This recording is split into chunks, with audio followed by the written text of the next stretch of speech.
and this is my review for WWE Friday Night Smackdown on February 16, 2013.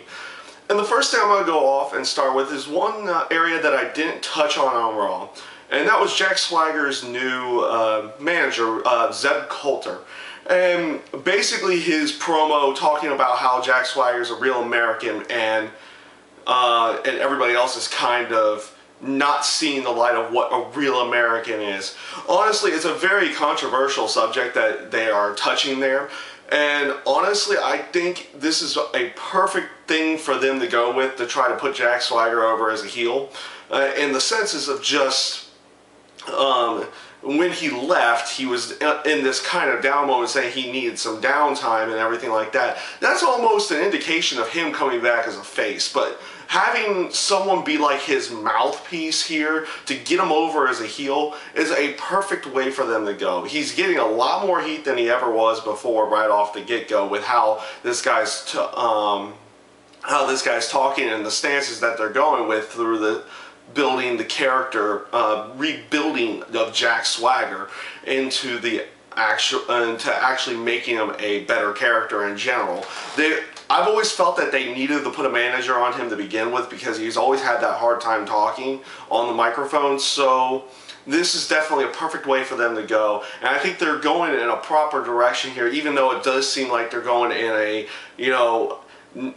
it's not like they hate America, they just don't like where Americans are. So it almost feels like they're going semi-Antonio Cesaro, but it also, they're kind of taking it in their own direction at this point in time. And let's see let's see where they end up going with this here in the future.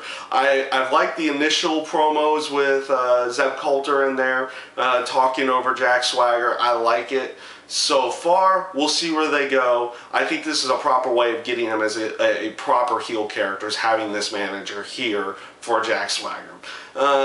Also, just the aspect that him being inside the Elimination Chamber as well for Sunday, it's another good way of getting over the Elimination Chamber match, putting him in there and putting him in a heavy spotlight. Also,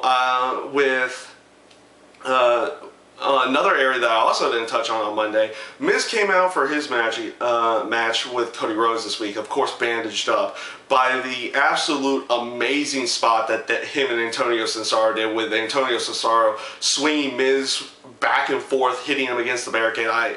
It was an absolutely great spot on Monday Night Raw, and it was great to see that they continued on with selling the entry going into the pay-per-view. I'm also liking where they're going with Mark Henry. They're making him that dominant monster he was when he left. That's a good thing to see again, and good to see that they're continuing on with that for him going into the Elimination Chamber match.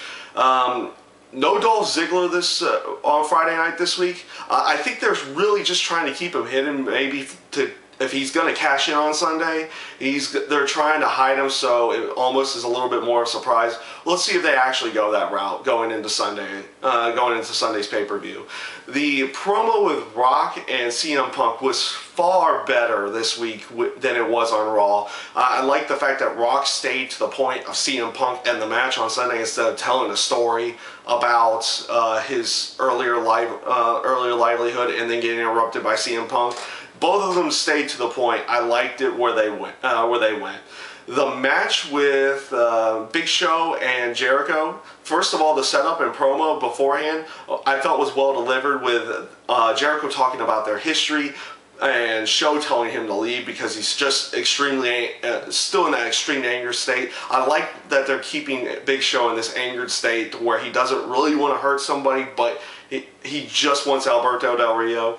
The only thing and then the match itself, I felt was it was an okay match. The only thing that I really could have wished for was them having a little bit more time between him and Alberto Del Rio. You just really had to stare down after the match with Chris Jericho. Obviously, with Big Show going over cleanly, making him look a little bit more dominant. I wish they would have gone have a little bit more interaction between the two, but I think they kind of done a good enough job with their interaction going into the pay-per-view match that maybe they didn't need it. So overall, I felt that SmackDown was a pretty good show this week. They definitely got over the points of the Elimination Chamber match. They're getting over their characters pretty well. They're rebuilding into the returning characters that with Mark Henry and Jack Swagger, and I like the direction that they've gone going into Sunday's pay-per-view. And hopefully it'll end up being a very good pay-per-view match. Not pay-per-view match, just pay-per-view in general. Also, the Shield making their appearance again on SmackDown to insert a little bit more dominant, insert some of their dominance back in there was a nice little touch going into their match on Sunday as well. And yeah, that's my review this week for Friday Night SmackDown. I thank you guys for watching, and I hope you enjoyed.